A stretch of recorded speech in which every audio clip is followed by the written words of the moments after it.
She called me a mole with a hard hat. We were 1,200 feet under Manhattan, and the federal deadline was 93 days away. Portia Kessler was 27 years old. Columbia MBA. 9 months at a smart cities consulting firm that produced white papers nobody in the industry had ever read. She was also the niece of Howard Kessler, CEO of Ironbound Underground, and she'd just reassigned me to surface utility relocation, which, if you don't know tunnel work, is the equivalent of telling your head surgeon he's been moved to the gift shop. I was standing in the site trailer at the Lexington portal when she said it. Not to me directly, to the crew. 8 men who'd been boring twin tunnels under Midtown Manhattan with me for the better part of a decade. She was behind the partition on a speakerphone call with the board. Oh, and the trailer walls were about as thick as a cereal box. Duncan's a mole with a hard hat who doesn't understand the bigger picture. We're implementing AI-assisted boring parameters to reduce our dependency on tribal knowledge. Tribal knowledge? That's what she called it. 17 years of reading mixed-face ground conditions through a 60-foot tunnel boring machine. 17 years of knowing when the geology shifted from Manhattan schist to soft clay by the sound the cutter had made, by the pressure readings nobody else could interpret, by the feel of the muck coming off the conveyor. Tribal knowledge. Frank Alderman was standing next to me. 58 years old. He'd been boring tunnels since the Ted Williams extension in Boston. Frank didn't say a word. He just looked at me over the rim of his coffee cup, the way a man looks at someone who's about to watch a building fall. Portia came around the partition. She had the termination paperwork in a leather portfolio. Not a clipboard, a portfolio. Monogrammed. Duncan, I think this is the best move for the project going forward. The AI platform will handle parameter adjustments in real time. It's faster, it's data-driven, and frankly, it removes a single point of failure. Single point of failure. She meant me. I looked at the paperwork. I looked at her. She was wearing boots that had never touched tunnel muck. The soles were clean, not scuffed clean. Never been underground, clean. I gave her a single nod, picked up my bag, the one I'd carried down the shaft every morning for 17 years, canvas, and with a duct tape repair on the left strap from a snag on a ring beam in 2019. I walked out of the trailer, through the portal, and into daylight for the first time before noon in longer than I could remember. I didn't say a word, not because I was broken, because I already knew what was in Section 14.7 of the joint venture agreement between Ironbound Underground and Castellano Heavy Civil. I'd read it 3 times. The first time was 2 years ago, the day Howard Kessler started bringing his niece to project review meetings, and she asked why we couldn't just automate the boring sequence. Now I'm going to tell you what she didn't know, what the board didn't know, what Howard Kessler, who should have known better, had apparently forgotten. You need to understand what I was doing 1,200 feet under Manhattan in the first place. The project was the 2nd Avenue subway extension.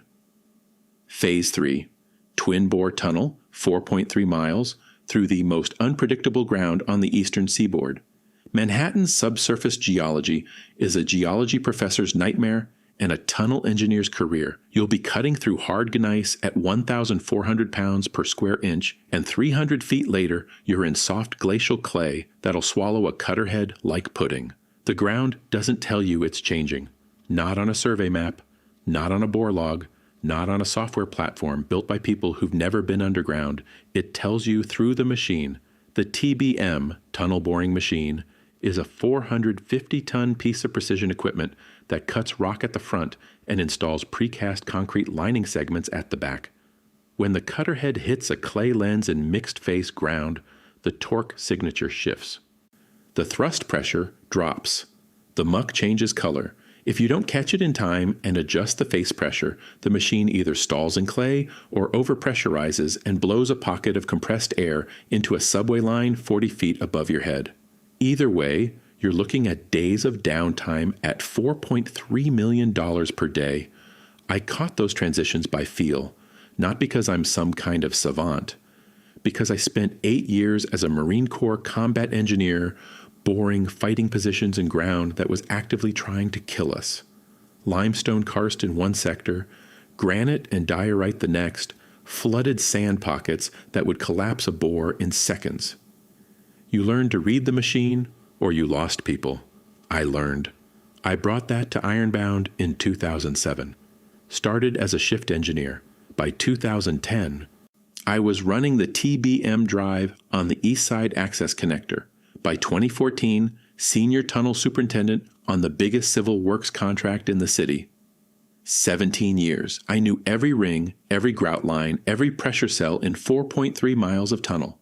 I also knew Frank Alderman. Frank was my senior machine operator. He ran the TBM console the way a concert pianist plays, by memory and instinct, with his hands reading the controls before his brain processed the data.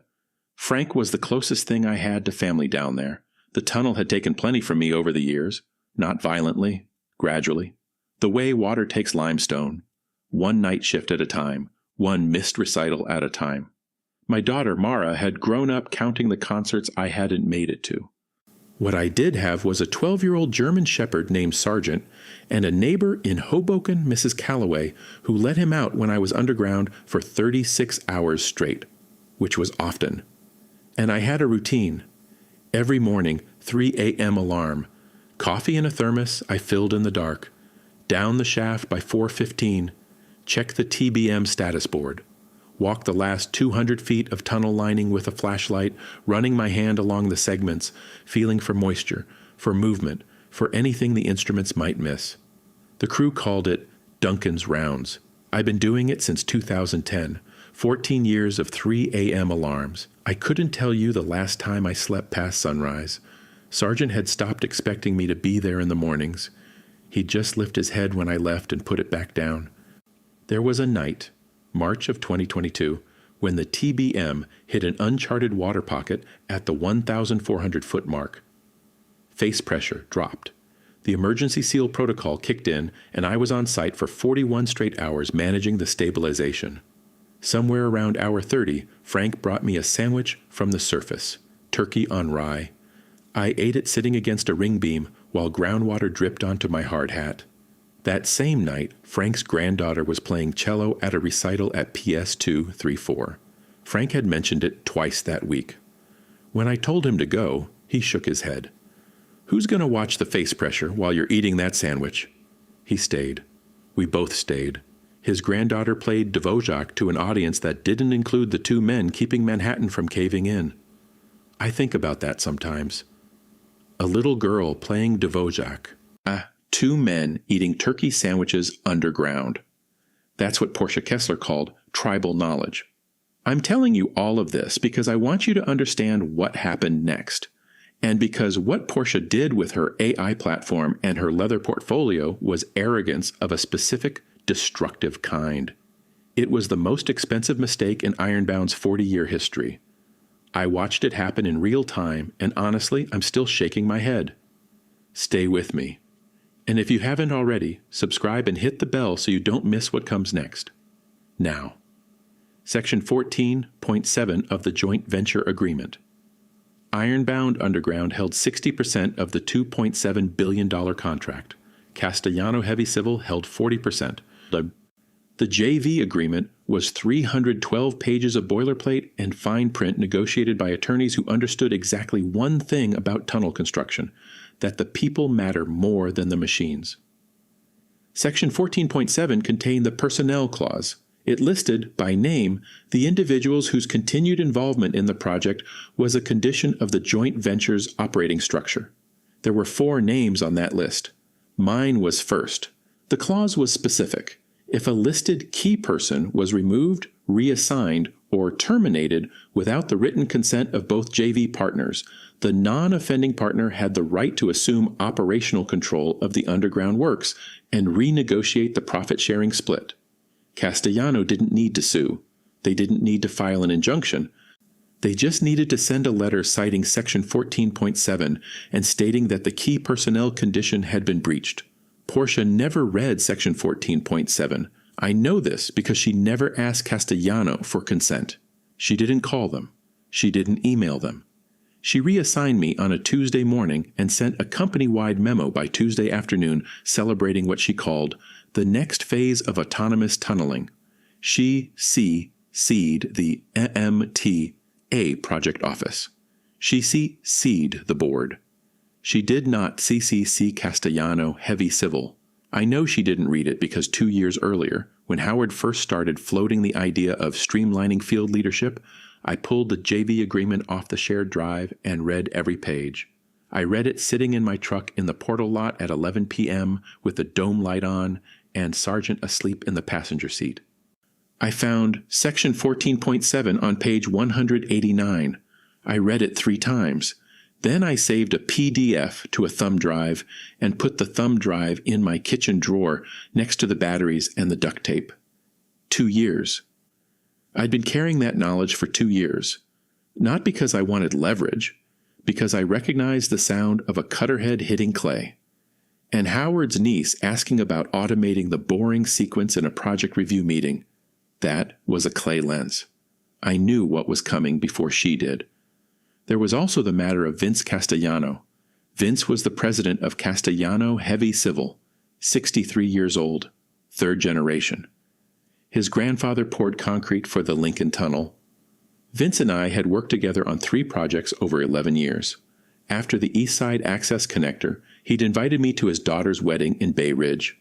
I sat at a table with his foreman, and we talked about face pressures and ring tolerances until his wife told us to dance or leave. Vince didn't do business with companies. He did business with people, and the person he trusted 1,200 feet under Manhattan was me. Not Ironbound's logo, not their balance sheet. Me. The man who answered his calls at 2 a.m. and had never once given him a reason to doubt a ground condition report. Portia Kessler had never met Vince Castellano. She didn't know his name. She didn't know his grandfather poured concrete for the Lincoln Tunnel. She didn't know that the 40% partner on a $2.7 billion contract had a clause that could reorganize the entire project around a single personnel decision. She knew AI-assisted boring parameters. She knew white papers. She knew the bigger picture. The TBM was still running when I walked out. 47 feet per day, that was my advance rate. 47 feet of twin-bore tunnel through mixed-face Manhattan geology every single day for 14 months straight. The industry benchmark for that ground class was 32. Portia's AI platform was called GeoSync. It was developed by a software company in Palo Alto that had never been within 500 miles of a TBM. The platform used bore log data and geological surveys to predict face conditions and auto-adjust cutting parameters. On paper, it was elegant. Underground, paper doesn't mean much. Because here's what GeoSync couldn't do. It couldn't hear the cutter head. It couldn't feel the change in muck consistency through the conveyor vibration. It couldn't read the microshifts in thrust cylinder pressure that told you a clay lens was starting 40 feet ahead of the face before any instrument picked it up. And it couldn't do what I did every morning at 4:30 a.m., which was stand at the face and put my hand on the tunnel wall and feel whether the ground was talking. GeoSync read data. The ground doesn't speak in data. It speaks in tremors, in moisture, in the way the air smells different when clay is close. Portia's platform was reading yesterday's geology and calling it tomorrow's. And the Manhattan subsurface changes its mind every 300 feet. By the end of the first week, the advance rate dropped to 29 feet per day. Frank texted me, just a number. 29, no commentary. Frank didn't need commentary. By day 10, it was 19. By day 14, 11. And then the TBM seized. The machine seized at 2:47 a.m. on a Thursday. I know the exact time because Frank texted me a screenshot of the TBM status board. Face pressure had spiked to 6.2 bars. The cutterhead Torku flatlined. GeoSync had read the ground ahead as competent gneiss and set the thrust parameters for hard rock cutting. The ground wasn't gneiss. It was a 12-foot clay lens with a water-bearing sand pocket sitting right behind it. The kind of transition I would have caught 40 feet before the face reached it from the smell of the muck and the way the thrust cylinders started hunting. The replacement superintendent was a man named Derek Whitfield, 34 years old. He'd run a microtunnel project in New Jersey for 18 months. sewer line, 36-inch bore, controlled ground, known geology, a residential neighborhood where the worst thing that could happen was a sinkhole in somebody's front yard. He was now responsible for a 22-foot diameter TBM cutting mixed-face ground under the most densely occupied real estate on the planet. Frank told me Derek stood at the console for 9 minutes after the seizure alarm sounded before he asked what to do. 9 minutes. In tunnel work, 9 minutes of face pressure imbalance in clay can compromise 100 feet of installed lining. Frank told him to bleed the face pressure and reverse the screw conveyor. Derek asked GeoSync for a recommendation. The platform suggested increasing thrust. Frank reached past him and hit the emergency stop. Downtime, 31 hours. Cost, $5.5 million. They had to send a hyperbaric crew into the face chamber to clear compacted clay from the cutter head. 2 men in pressurized suits, working in a space the size of a closet, chipping clay off carbide cutting discs with hand tools. That's not a software problem. That's a Tuesday for a crew that knows what it's doing. But Derek had never ordered a hyperbaric intervention. He called Ironbound's head office for authorization. It took 4 hours to get a signature. 4 hours with 2 men waiting in a compression chamber because the man running the job didn't have the authority or the instinct to act. I was in my garage when Frank sent the update. I'd pulled the cedar strip canoe out of the back corner for the first time in 3 years. I bought the kit in 2019. Thought it would be a weekend project. 17 weekends in, I'd finished the stems and 2 planks. The job had swallowed the rest. Now I had time. Where I was sanding the 3rd plank with 120 grit when my phone lit up on the workbench. I read Frank's text, set the phone face down, and kept sanding. Sargent was lying on the concrete floor next to the workbench, his chin between his paws. He'd been confused the first 2 mornings when I didn't leave at 3 a.m. By day 4, he'd stopped lifting his head. The second seizure happened 6 days later. This time, GeoSync misidentified a glacial till deposit as weathered schist. The till was saturated, the TBM face chamber flooded with pressurized slurry. Derek evacuated the heading. The machine sat for 53 hours while Ironbound flew in a specialty grouting subcontractor from Houston to stabilize the face. Cost, $9.4 million. The crew stood on the surface in hard hats with nothing to do while their per diem burned. Frank called me that night. Not a text, a call. He didn't talk about the machine. He talked about the crew. 8 men who'd been on that TBM for years. Men who knew the difference between a good drive and a death trap. They were scared, not of the ground, of the man running the job. They're asking for you, Frank said. I know. Vince called the portal office yesterday. Asked to speak to you. They told him you'd been reassigned. He hung up without saying anything else. I set down the sandpaper. What did his voice sound like? Like a man who just heard something he's going to do something about. I didn't call Vince. Not yet. I didn't need to. Vince Castellano had been in this industry since he was 19 years old, pouring mud rings for his father on the Buffalo Combined Sewer Project. He didn't need me to tell him what Section 14.7 said. He had his own copy, and he had his own attorneys. Now this is the part I've been waiting to tell you. 9 days after the second seizure, the MTA issued a cure notice. The project was 340 feet behind schedule on the east bore and 280 feet behind on the west. The federal funding deadline, the one Portia had CCC'd the board about in her celebration memo, required substantial completion in 93 days. At 11 feet per day, they'd finish in 2026. The deadline was April 15th. The cure notice gave Ironbound 30 days to demonstrate corrective action or face liquidated damages of $380 million. $380 million. That number sat on Portia's desk on an MTA letterhead while she was still updating her LinkedIn profile with the title VP of Underground Innovation. I learned about the cure notice from an article in Engineering News Record. I was eating breakfast at the counter in my kitchen. Eggs, toast, coffee I'd made at 7 a.m. instead of 3. Sargent was eating his kibble. The article quoted an anonymous MTA source who called the project a textbook example of institutional memory loss. I almost smiled. Almost. That same week, Portia held an emergency meeting in the Ironbound boardroom. I know what happened in that meeting because Frank heard it from a foreman named Eddie Wells, who'd been asked to present TBM performance data to the board. Eddie told Frank. Frank told me.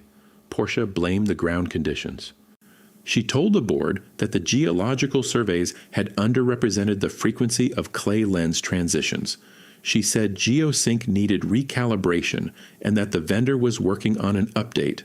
She said the advance rate would recover to 35 feet per day within 2 weeks. Then a board member named Richard Barrett asked a question. What was the advance rate before the superintendency change? Portia said she'd have to check. Barrett said, 47. I remember because it was in every quarterly report for 14 months. The room went quiet. Barrett asked a second question. Has anyone contacted Castellano about the cure notice? Nobody answered, because nobody had. Ironbound had a 60% majority in the JV. Portia assumed that meant Ironbound made the decisions. She didn't understand that a JV agreement is a marriage, not a monarchy, and she definitely didn't understand that Castellano's 40% came with a personnel clause that could flip the entire governance structure. While Portia was blaming geology, while Vince Castellano was in his office in Bay Ridge with his chief counsel, a man named Arthur Greco. Arthur had the JV agreement open to page 189. He'd already drafted the letter. He'd been waiting for the cure notice to make it official. The letter cited Section 14.7. It named me. It stated that my reassignment occurred without Castellano's written consent, in violation of the key personnel clause. It stated that 2 TBM seizures, $14.9 million in downtime costs, and an MTA cure notice constituted material harm to the joint venture caused directly by that breach. And it stated that Castellano Heavy Civil was exercising its contractual right to assume operational control of all underground works, effective immediately, pending a restructured profit split. The letter was sent to Ironbound's general counsel, a man named Thomas Crawford, at 8:14 a.m. on a Wednesday morning. Crawford read it in his office on the 32nd floor of Ironbound's headquarters in Midtown. I'm told he read it twice. Then he picked up his phone and called Howard Kessler's direct line. Howard didn't answer. He was on the golf course in Westchester. Crawford called his cell. Howard picked up on the 4th ring. Crawford told him 3 things. 1. Castellano had invoked 14.7. 2. Their legal position was indefensible because Portia had never obtained partner consent. Or 3. Castellano's letter included a proposed term sheet in which Ironbound's share of the $2.7 billion contract would be reduced from 60% to 15%. I'm told Howard was quiet for a long time. Then he asked one question. Where's Hargrave? Crawford said, We don't know. He hasn't answered his phone in 3 weeks. I was in my garage. 3rd coat of marine epoxy on the 4th cedar plank. Sargent was asleep on the concrete. My phone had 17 missed calls. I'd stopped counting them after the first week, but I did answer one call that day, not from Ironbound, from Vince Castellano. I picked up on the 2nd ring. Vince didn't say hello. He said, Duncan, you read Section 14.7 before she did, didn't you? I said, 2 years before. He laughed. One short, hard laugh. Then his voice changed, serious. The voice of a man whose grandfather poured concrete for the Lincoln Tunnel and who understood that 1,200 feet under Manhattan is no place for white papers. I want you back underground, he said. Chief Underground Officer. My side of the table. $6.1 million base, $52 million in project equity. I want you to finish what you started. I looked at the canoe. 3 planks done, 14 to go. I get back to it. When do you need me? Yesterday. What happened next? In Ironbound's boardroom, in Howard Kessler's living room, and 1,200 feet under Manhattan, where Frank Alderman was still holding the line. I need to tell you about all of it. Because the sound Portia heard when the JV agreement landed on the conference table wasn't the sound of paper. It was the sound of the ground shifting under her feet. And she didn't recognize it. She never could. Castellano's attorneys filed the operational control notice with the MTA project office on a Friday. By Monday, the MTA had acknowledged receipt and scheduled a compliance review for the following week. Ironbound's legal team spent the weekend looking for a way out of Section 14.7. There wasn't one. The clause was binary. Written consent from both partners or breach. Portia had never contacted Castellano. The emails proved it. The phone logs proved it. The company-wide memo she'd sent celebrating autonomous tunneling proved it. She'd built her own case file and CC'd the opposing party's evidence list. Thomas Crawford met with Howard Kessler on Monday morning in Howard's corner office. I heard what happened next from Frank, who heard it from Eddie Wells, who was waiting in the hallway outside because he'd been summoned to explain the TBM data. Eddie said he could hear Howard's voice through the door, not yelling, worse. The low, flat tone of a man who has just realized his own family cost him control of the largest contract his company has ever held. Crawford laid out the options. Option 1. Contest the 14.7 invocation in arbitration. Timeline, 8 to 14 months. Problem. The MTA deadline was 67 days away and counting. You can't arbitrate your way out of a cure notice. Option 2. Negotiate. Accept reduced terms. Get Duncan Hargrave back underground before the project bleeds out. Howard chose option 2. He didn't have a choice. The MTA had made that clear in a follow-up letter that used the phrase continued operational deficiency 3 times in 2 pages. The negotiation happened in Castellano's conference room in Bay Ridge, not Ironbound's tower in Midtown. That detail mattered. The geography told you who held the ground. Arthur Greco sat on one side of the table. Castellano's term sheet was already printed and bound. Crawford sat on the other side. He'd brought a junior associate who spent the entire meeting staring at the term sheet like it was written in a language he didn't speak. The terms were what Vince had told me on the phone. Ironbound's share of the $2.7 billion contract was reduced from 60% to 15%. Castellano assumed operational control of all underground works. I would return as chief underground officer under Castellano's banner. My compensation, $6.1 million base, $52 million in project equity, would be funded from Castellano's share. Each Ironbound would retain surface coordination and a minority profit position. Crawford tried to negotiate the split to 25%. Arthur Greco didn't move. He said one sentence. Your client removed the man who was boring 47 feet a day and replaced him with software that can't smell clay. Crawford signed at 3:47 p.m. Ironbound's board met that Thursday. I wasn't in the room. I didn't need to be. Richard Barrett, the director who'd remembered my advance rate, called for a full operational review. During that review, it came out that Portia had never consulted Castellano, had never reviewed the JV agreement's key personnel provisions, and had authorized the GeoSync platform without a pilot test or peer review. Barrett asked how much the 2 TBM seizures had cost. The answer was $14.9 million. He asked what the projected liquidated damages were if the deadline was missed. The answer was $380 million. He asked who had approved the superintendency change. The answer was Portia Kessler, acting under authority delegated by the CEO. Howard Kessler sat at the head of the table. His niece sat 3 chairs to his left. I'm told he didn't look at her, not once during the entire meeting. When Barrett asked if the board had any further questions, Howard said, "I've heard enough." Those were the only words he spoke. Portia Kessler was terminated the following morning. No leather portfolio, no company-wide memo. Security walked her to the elevator with a cardboard box. Eddie Wells told Frank she was wearing the same boots with the clean soles. She still hadn't been underground.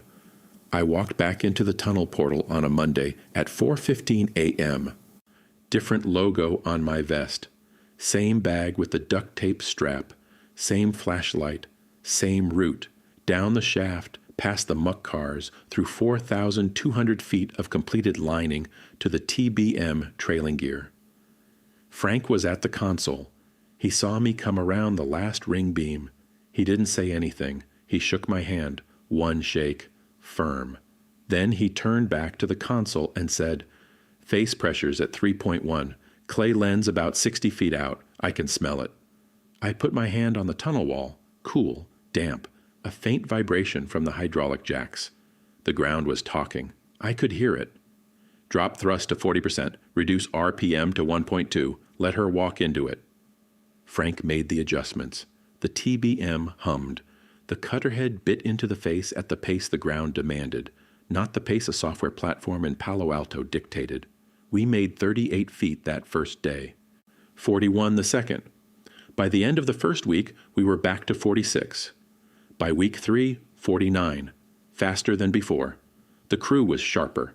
They had something to prove, and I gave them the room to prove it. We holed through on April 4th, 11 days ahead of the federal deadline. The TBM cutterhead broke through the receiving wall at the 96th Street shaft at 6:12 a.m. I was standing at the face. Frank was at the console. The crew was behind us. 8 men in hard hats and mud-caked vests who'd been boring tunnels under Manhattan for the better part of their adult lives. There was no champagne, no speeches. Frank handed me a coffee from his thermos, the same thermos he'd been carrying since the Ted Williams extension. I drank it standing in the hole we'd just punched through bedrock, 1,200 feet under the Upper East Side. Ours with daylight leaking in from the shaft above. That was enough. The aftermath was arithmetic. Ironbound's revenue from the project fell from $1.62 billion to $405 million. The board commissioned an independent review that attributed $14.9 million in direct losses and an estimated $91 million in schedule recovery costs to the superintendency change. Howard Kessler retained his title, but lost his seat on the executive committee. The board installed an independent operations director who reported directly to them. Last I heard, Howard plays a lot of golf in Westchester, more than he used to. Portia Kessler's LinkedIn now lists her as a strategic advisor for a prop tech startup in Austin. The startup has 12 employees and no revenue. She removed VP of Underground Innovation from her profile sometime in May. Castellano Heavy Civil received a commendation from the MTA for on-time delivery. The letter referenced exceptional underground leadership. It didn't name me. It didn't need to. When the project closed out, Vince called me into his office. Same office in Bay Ridge where the negotiation happened. He had a bottle of Barolo on his desk and 2 glasses that didn't match. "What do you want to do next?" he asked. I thought about it. I thought about 4:15 a.m. shaft rides and 41-hour shifts and the way tunnel air tastes when you've been breathing it for 17 years. I thought about the canoe in my garage with 3 planks done and 14 to go. "I want to finish the canoe," I said. Vince poured the wine. He didn't argue. He understood. Some men stay underground their whole lives. Some men come up. I drove back to Hoboken that night. Sargent met me at the door. He was 12 years old and his hips were starting to go, but he still got up when he heard my key. I fed him. I made myself a plate of pasta with garlic and oil, nothing fancy, and I ate it, standing at the counter because I'd been eating standing up for so long, I'd forgotten how to sit down for a meal. Then I did something I hadn't done in 17 years. I turned off the alarm. Not snoozed. Not set for later. Off. The 3 a.m. alarm that had owned my morning since 2007. The one Sargent had learned to sleep through. The one that meant I was going underground again. I set the phone on the kitchen counter, screen down. The apartment was quiet, not tunnel quiet, which is never really quiet. There's always the hum of ventilation, the drip of groundwater, the low pulse of the TBM idling. This was real quiet. Hoboken quiet. A car passing on River Street, Sargent's breathing from his bed by the radiator. I stood there for a while. Just stood there. In my own kitchen, at 9 p.m., with nowhere to be at 3 a.m. with no face pressure to monitor, no clay lens to anticipate, no crew depending on me to read the ground before the ground read them. The next Saturday, I drove into the city, not underground, above ground. My daughter, Mara, was 15 and had been playing cello since she was 8. She'd mentioned her winter orchestra concert 3 times that week, the way you mention something to a man you're not sure will show up. I showed up. Second row, center. Phone off. Mara played Dvořák, the same piece Frank's granddaughter had played that night in March 2022. It's the night Frank and I ate turkey sandwiches 1,200 feet under Manhattan instead of being in the audience. I sat in a folding chair in a school auditorium and listened to my daughter pull sound out of a wooden instrument. And I didn't check my phone. I didn't calculate face pressure. I didn't think about advance rates. I just sat there, present, in a room above ground, listening to music, with nowhere else to be. After the concert, Mara found me in the lobby. She was carrying her cello case, which was almost as tall as she was. She looked surprised. "You came. Front row was taken," she grinned, one of those grins that doesn't need words around it. That night I went home, let Sargent out, and sat in my garage with a canoe. I ran my hand along the cedar planks. Smooth, warm. The wood had its own language, same as the ground. But this language didn't cost you anything. It just asked you to be patient and pay attention. Funny thing about tunnels, you spend years boring through rock and clay, reading the ground, keeping the machine alive, keeping the crew safe. You think the tunnel is the work, but the tunnel is just the hole. The work is knowing when to stop digging. That's my story. If you ever built something with your own hands that somebody tried to replace with a platform they couldn't explain, I'd like to hear about it. Tell me in the comments. And if this one meant something to you, subscribe and hit the bell. There are more where this came from.